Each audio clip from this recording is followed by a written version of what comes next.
এরপর আমি আর রৌনক সিঁড়ি বেয়ে নিচের দিকে নামতে লাগলাম এবং যতই নিচের দিকে নামছিলাম সে হাসির শব্দ আরও প্রকট হচ্ছিল। সিঁড়ির নিচ ধাপ পর্যন্ত নেমে যাওয়ার পরই ডান দিক বাঁ দিক করতে করতে সবার আগে আমার চোখে পড়ল দৃশ্যটা। রৌনককে দেখালাম, ডান দিকে একটা খোলা ঘরের থেকে এক কমলা রঙের ফিকে আলো বেরিয়ে আসছে। দেখে মনে হবে যেন সেটা আলোই নয়, অন্ধকার।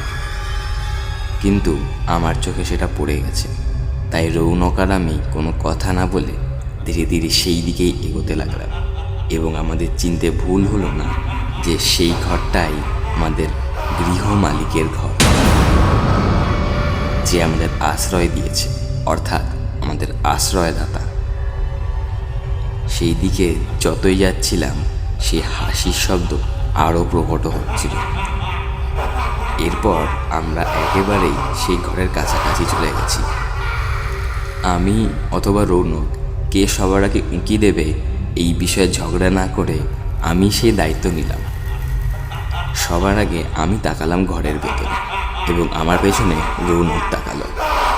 কিন্তু তার ঠিক পরেই আমাদের চোখে যে দৃশ্য অকপটিত হলো সেটা বোধহয় কোনো জ্যান্ত মানুষ বেঁচে থাকা অবস্থায় দেখেনি। আমরা দেখলাম আমাদের আশ্রয়দাতা তার ঘরে উল্টো হয়ে ঝুলছে। হ্যাঁ, নিছক কোনো দড়ি বাঁধা নেই, আর না আছে কোনো সুতো। একেবারে দেখে মনে হচ্ছে যেন নিজের ঘরেই হাওয়ায় ভাসছে, উল্টো হয়ে ঝুলে রয়েছে নিজের ঘরে এবং তার মুখ সেই আলোর দিকে ফেরানো।